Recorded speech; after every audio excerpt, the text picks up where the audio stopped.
अगर हम इतिहास का वर्गीकरण करें या फिर इतिहास को बांटें, हिस्ट्री हिस्ट्री को हम लोग तीन कालखंडों में बांटते हैं, जिसे हम लोग प्रागैतिहासिक काल, आदिऐतिहासिक काल और ऐतिहासिक काल कहते हैं। तो अगर हम पहले कालखंड की बात करें तो पहले कालखंड में अगर हम लोग देखें तो प्रागैतिहासिक काल। कौन सा काल? प्रागैतिहासिक काल। ठीक है, कौन सा? प्रागैतिहासिक काल।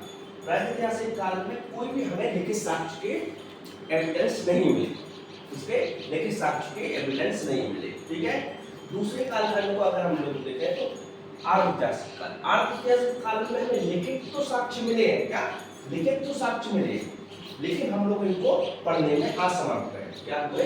पढ़ने में असमर्थ रहे। ठीक है, पढ़ने में हम लोग क्या रहे? असमर्थ रहे। और जो ऐतिहासिक काल है इसको हम पढ़ने में तो सफल रहे हैं, लेकिन इसके हमें साक्ष्य कहां से प्राप्त हुए?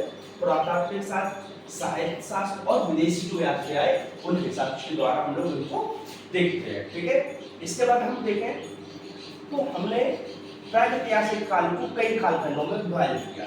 उसी में अगर हम देखें तो हमने पहले इसको विभाजित किया पाषाण काल में। किसमें विभाजित किया? पाषाण काल में। ठीक है, पाषाण काल के बाद अगर हम देखें तो जो पत्थरों का युग है उसको हम लोग पाषाण काल के युग के नाम से जानते हैं।